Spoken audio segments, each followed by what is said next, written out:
तो स्वागत है हमारे इस YouTube चैनल पे बिहार शिक्षा एकेडमी पर। तो पिछले वीडियो में हमने आपको क्लास 10 बिहार बोर्ड के मैथ का जो अनिकत सिलेबस है हमने आपको बताया था कि मैथ में किन किन चैप्टर्स का वेटेज ज़्यादा है, उसके पूरे के पूरे मैंने आपको डिटेल्स में आपको बताया था। और कल हमने ये भी आपको पिछले वीडियो में बताया था कि हम किस चैप्टर की शुरुआत करेंगे क्लास 10th में। तो हमने कल आपको बताया था कि हमने त्रिकोणमिति को स्टार्ट करना है। तो शुरू करते हैं मेरे प्यारे भाई आज की कहानी जो हम लोग पढ़ेंगे बिहार बोर्ड क्लास 10 के ट्रिगोनोमेट्री त्रिकोणमिति के बारे में। ठीक है, तो स्टार्ट करते हैं मेरे प्यारे भाई, ध्यान से सुनिए। देखिए, अगर मैं त्रिकोणमिति की बात करूं तो सबसे पहले हम लोग ये समझेंगे मेरे प्यारे भाई कि त्रिकोणमिति का अर्थ क्या होता है, त्रिकोणमिति का मतलब क्या होता है। ध्यान से सुनिएगा मेरे प्यारे भाई, ध्यान से। देखिए, अगर मैं त्रिकोणमिति के अर्थ की बात करूं तो त्रिकोणमिति में त्रि का मतलब होता है मेरे प्यारे भाई क्या, तीन। कोण का मतलब होता है मेरे प्यारे भाई कोण यानी कि एंगल्स, और मिति का मतलब होता है मेरे प्यारे भाई माप यानी कि मापने वाला। यानी कि हम त्रिकोणमिति का मतलब ये कह सकते हैं तीन कोणों की माप का अध्ययन करना ही त्रिकोणमिति कहलाता है। त्रिकोणमिति के इंग्लिश में हम लोग क्या कहते हैं, ट्रिगोनोमेट्रिक कहते हैं। इसका भी मतलब सेम वही निकलता है मेरे प्यारे भाई। ट्री का मतलब क्या होता है, आप देख पा रहे हैं कि ट्री का मतलब क्या होता है, तीन होता है। गोण का मतलब क्या होता है, भुजा यानी कि साइड्स होता है। और मैट्रिक का मतलब होता है मेजरमेंट, मेजरमेंट का मतलब होता है मापने वाला। यानी कि तीन कोणों की मापों का अध्ययन करना ही त्रिकोणमिति कहलाता है। तो ये बात आप अच्छी तरीके से जान लीजिए कि जब भी अगर त्रिकोणमिति के बारे में अगर कोई आपसे पूछे कि त्रिकोणमिति का अर्थ क्या होता है, त्रिकोणमिति का मतलब क्या होता है, तो त्रिकोणमिति का अर्थ और त्रिकोणमिति का मतलब हम लोग ये समझे कि जब भी हम लोग तीन कोणों की माप का अध्ययन करेंगे तो उसे ही हम लोग क्या कहते हैं, त्रिकोणमिति कहते हैं। जैसे मैंने यहाँ पे आपको लिखा है कि तीन कोणों के मापों का अध्ययन करना ही क्या कहलाता है मेरे प्यारे भाई, त्रिकोणमिति कहलाते हैं। मैंने जो बताया अभी कि त्रिकोणमिति का एक्चुअल निकलता है कि मतलब क्या होता है, त्रिकोणमिति का जन्म कहाँ से हुआ, त्रिकोणमिति का उदय क्या होता है। तो कुछ बेसिक बातें हम लोग जान लेते हैं। जो ज्योमेट्री का पोर्शन है, अब आप लोग कहेंगे कि भैया त्रिकोणमिति में ज्योमेट्री का पोर्शन क्यों ऐड कर रहे हैं। देखिए, मैं आपको त्रिकोणमिति का एक्चुअल मतलब समझाने के लिए मैं आपको त्रिकोणमिति में कुछ ज्योमेट्री का बेस पोर्शन समझाता हूं। ध्यान से समझिए। सबसे पहले हम बात करते हैं मेरे प्यारे भाई पॉइंट की। पॉइंट की बात करें तो इसे हिंदी में क्या कहते हैं हम लोग, बिंदु कहते हैं। बिंदु एक्चुअल में होता क्या, देखिए बिंदु जो होता है ना वो जीरो रेडियस वाला एक वृत्त होता है। कहने का मतलब है कि अगर एक वृत्त की जो रेडियस होती है वो अगर वो जीरो हो जाए तो समझना उसको क्या कहते हैं हम लोग, बिंदु कहते हैं। उसको क्या कहते हैं हम लोग मेरे प्यारे भाई, यानी कहता है कि बिंदु, यानी कहता है कि कहते हैं।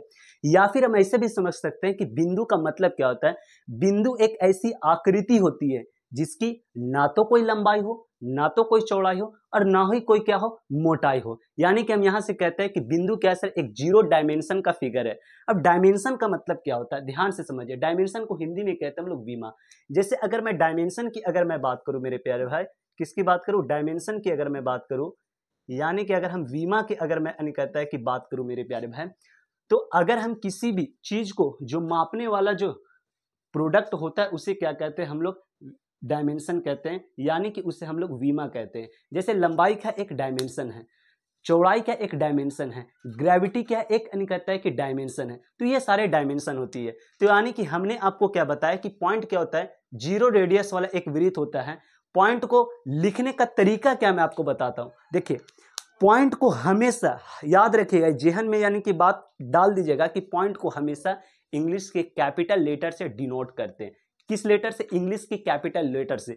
जैसे मान लिया कि ये क्या है सर, एक कहता है कि पॉइंट है। जब भी अगर मैं पॉइंट को लिखूंगा तो हमेशा इंग्लिश की कैपिटल लेटर से लिखूंगा। ये चीज आप याद रखिएगा कि पॉइंट को हमेशा इंग्लिश की कैपिटल लेटर से डिनोट करते हैं। कभी भी आप इस तरीके से पॉइंट स्मॉल लेटर में मत लिखिए, ये पॉइंट का लिखने का तरीका नहीं होता। पॉइंट को लिखने का सबसे अच्छा तरीका होता है पॉइंट। तो ये होता है मेरे प्यारे भाई, कहता है कि बिंदु की बात।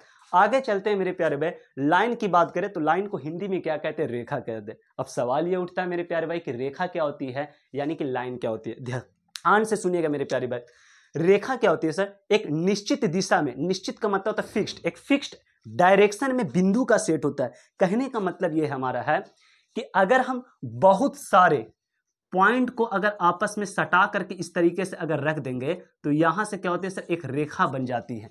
बहुत सारे बिंदुओं को जब हम एक सटा करके रख देते हैं तो वहां से क्या बनती है, एक रेखा का निर्माण होता है। उसी को हम लोग क्या कहते हैं, रेखा कहते हैं, लाइन कहते हैं। यानी कि रेखा एक फिक्स्ड डायरेक्शन में बिंदु क्या क्या होती है, सेट होती है मेरे प्यारे भाई। आगे अगर हम बात करें रेखा की तो रेखा की अगर हम बात करें आगे, तो रेखा का ना तो कोई स्टार्टिंग पॉइंट होता है और ना तो कोई एंडिंग पॉइंट होता है। और रेखा की बात करें तो रेखा जो होती है हमेशा उसमें क्या होती है सर, अनिकता है कि लंबाई होती है। रेखा में क्या होती है, केवल और केवल अनिकता है कि लंबाई होती है। रेखा में ना तो कोई मोटाई होती है ना तो कोई चौड़ाई, हमेशा क्या होती है सर, रेखा में लंबाई होती है। जैसे मैं आपको बता रहा हूं, रेखा को लिखने का दो तरीके होते हैं, दो तरीके से हम लोग रेखा को डिनोट करते हैं। जैसे क्या है सर, ये अनिकता है कि हमने मान लिया सर लाइन है। एरो का मतलब यहाँ पे ये है कि ये आगे कहीं तक भी जा सकता है।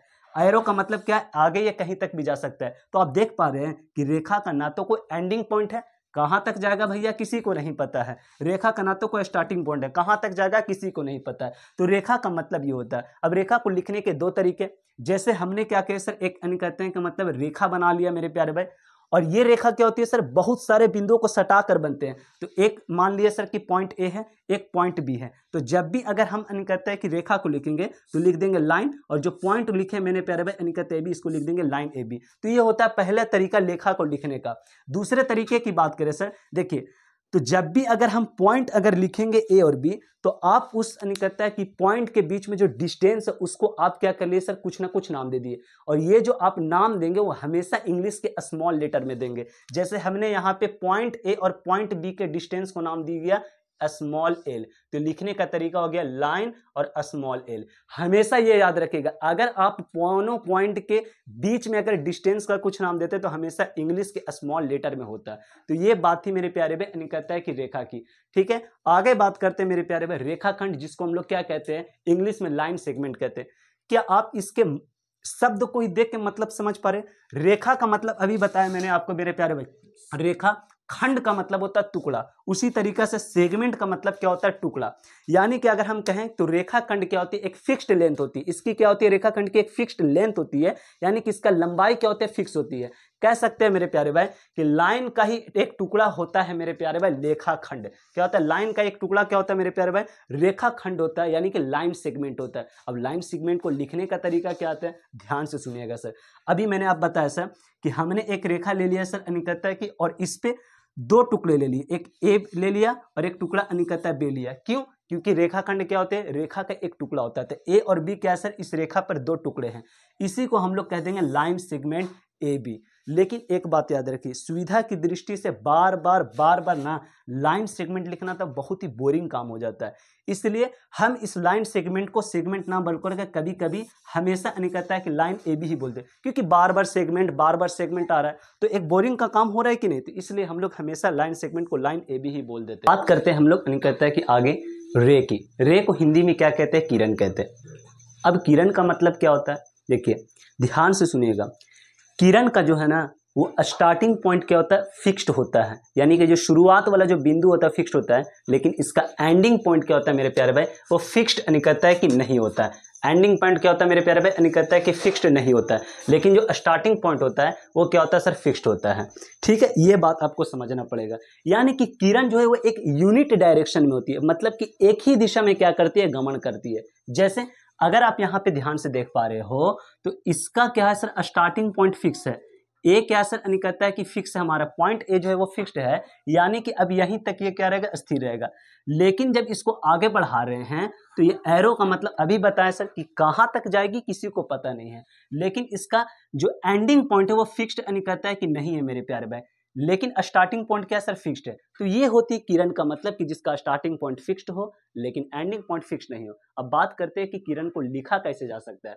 अभी बताया कि स्टार्टिंग पॉइंट ए फिक्स है सर, हमने मान लिया कि यहाँ पे किरण में कहते हैं का मतलब है कि एक पॉइंट है कहता है कि बी। एरो का मतलब कहाँ तक जा रही है कोई पता नहीं है। लिखने का तरीका है कि पॉइंट ए बी को हमने यहाँ पे इस तरीके से डिनोट कर दिया और इसके ऊपर क्या करा दिया, जो एरो का जो चिन्ह होता है वो कहता है कि डिनोट कर देते हो। तो किरण को लिखने का तरीका है, जब भी अगर आपको अगर ये चिन्ह अगर कहीं पे दिखे तो समझना ये किरण का चिन्ह है। ठीक है, तो आगे चलते हैं मेरे प्यारे भाई, आगे चलते बहुत इंपॉर्टेंट। त्रिकोणमिति में हमने आपको बताया कि त्रिकोणमिति तीन कोणों का मापों का अध्ययन कहलाता है। तो सबसे पहले जान लेते हैं कि कोण होता क्या है, क्योंकि बहुत सारे बच्चों को कोण के बारे में पता नहीं होता है। कोण की अगर मैं बात करूं, कोण को अंग्रेजी में कहते हैं एंगल। एंगल किसे कहते हैं, जब दो रेखाएं एक दूसरे से जा करके किसी बिंदु पर क्या करती है, मिलती है, तो उनके बीच का जो झुकाव होता है उसी को क्या कहते हैं, एंगल कहते हैं। क्या कहते हैं, एंगल। कि दो रेखा के बीच के जो झुकाव होते हैं उसी को क्या कहते हैं, एंगल कहते हैं। जैसे मान लिया सर कि हमने क्या सर एक रेखा ए बी है, दूसरा मान लिया सर की रेखा बी सी है। जब ये दोनों अनिकतः की रेखाएं आपस में क्या मिल रहे हैं सर, किसी पॉइंट पर मिलते हैं, तो ये जो झुकाव बन रहा है ना, झुकाव, इसी झुकाव को क्या कहते हैं हम लोग, एंगल कहते हैं, यानी कि कोण कहते हैं। तो याद रखिएगा ये बात। और हमने मान लिया अपनी तरफ से कि ये जो एंगल है वो थीटा है। एंगल कुछ भी हो सकता है मेरे प्यारे भाई, कुछ भी। हमने मान लिया कि एंगल थीटा है। अब बात करते हैं कि एंगल को लिखा कैसे जा सकता है। देखिए एंगल को लिखने का सबसे बेसिक तरीका क्या, मैं आपको बताता हूं। देखिए ये क्या होता है मेरे प्यारे भाई, कोणा। और कोणे को हम लोग क्या कहते हैं, अंग्रेजी में वर्टेक्स कहते हैं और हिंदी में क्या कहते हैं, शीर्ष कहते हैं। बी को क्या कहते हैं हम लोग मेरे प्यारे भाई, जो कोणे होते हैं उसको हम लोग क्या कहते हैं, शीर्ष कहते हैं। और इसको अंग्रेजी में क्या कहते हैं, वर्टेक्स कहते हैं। ध्यान रखिए। देखिए जिस वर्टेक्स पर निकलता है कि कोण बनती है, उसे हम लोग हमेशा क्या करते हैं, बीच में लिखते हैं। हमेशा क्या करते हैं, बीच में। तो किस वर्टेक्स पर बन रहा है कोण, बी बन रहा है, तो बी पे हम लोग क्या करते हैं मेरे प्यारे भाई, बी को हम लोग क्या करते हैं, बीच में अनिकतः की लिखते हैं। आपको नजर आ रहा होगा बी क्या है, अनिकतः की बीच में है।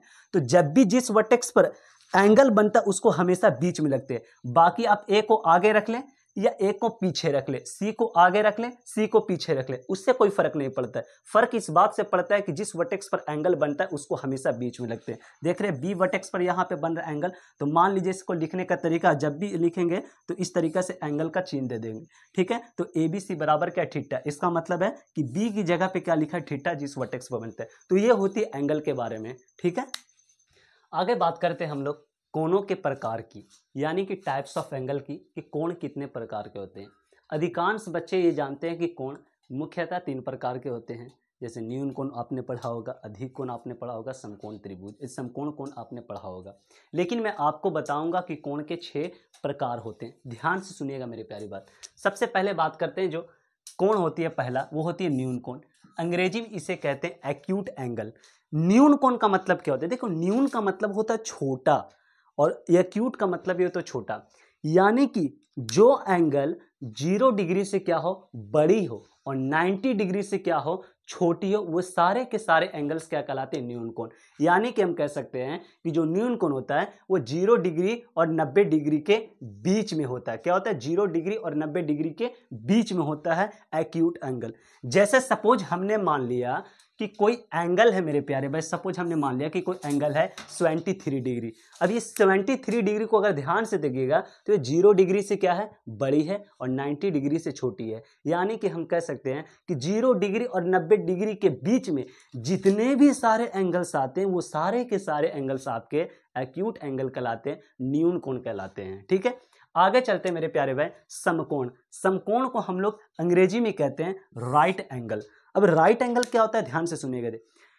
अगर किसी भी एक एंगल का मान एग्जैक्ट अगर 90 डिग्री हो, 90 डिग्री हो, तो वो कोण क्या कहलाते हैं, हमारे समकोण कहलाते हैं। यानी कि समकोण का मतलब एक एग्जैक्ट करने का मतलब है 90 डिग्री, उसे समकोण हम लोग कहते हैं। जैसे अब देखिए बात अब यहां पे बनता है कि समकोण 90 डिग्री बनेगा कैसे। देखिए ध्यान से सुनिएगा, अगर हम किसी भी अनिकतः की तल पर कोई अगर लंबवत चीज खड़ा कर देंगे तो जो एंगल बनता है वो 90 डिग्री बनता है। कैसे, तो ध्यान से समझाते हैं मेरे प्यारे भाई, ध्यान से। अगर मैं बात करूं मेरे प्यारे भाई, तो ये क्या है, एक करने का मतलब है तल है क्षैतिज, और ये क्या है मेरे भाई, ऊर्ध्वाधर। ठीक है, ऊर्ध्वाधर है मेरे प्यारे भाई। अगर मैं इसको बराबर करने का मतलब है 4 अनिकतः की भागों में बांट दिया, पहला भाग, दूसरा भाग, तीसरा भाग, चौथा भाग, तो हर भाग हमारा जो अनिकतः के एंगल, देखिए पूरा कितना होता है मेरे प्यारे भाई, पूरा होता है मेरे प्यारे भाई, आपने पढ़ा होगा कि पूरा होता है 360 डिग्री।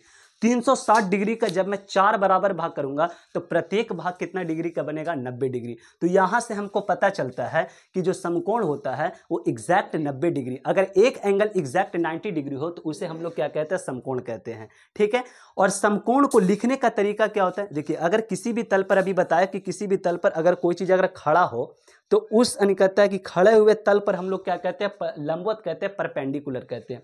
जैसे यहां बीसी तल पर ए बी क्या है मेरे प्यारे भाई, लंब है, यानी कि ए बी क्या खड़ा है, तो इसको लिखने का तरीका है कि ए बी उल्टा टी, हमेशा लंबवत को क्या करते हैं, उल्टा टी से हम लोग क्या करते हैं, डिनोट करते हैं। यानी कि ए बी लंबवत है बीसी का, यानी कि परपेंडिकुलर है मेरे प्यारे भाई, ए बी परपेंडिकुलर है बीसी का। तो जब भी अगर आपको कभी भी अगर ऐसा साइन अगर दिखे, उल्टा टी दिखे, तो समझना मेरी बातों को कि सर ने बताया था कि इसका मतलब क्या होता है, परपेंडिकुलर यानी कि लंबवत होता है। तो समकोण फिर से एक बार रिवाइज कर देते हैं कि समकोण जिसका एक एंगल एग्जैक्ट 90 डिग्री हो, और लिखने का तरीका क्या होता है मेरे प्यारे भाई, आपको उल्टा टी होता है, यानी कि A B perpendicular BC. 90 degree कैसा है, तो मैंने आपको यहां से बताया भाग करके, ठीक है,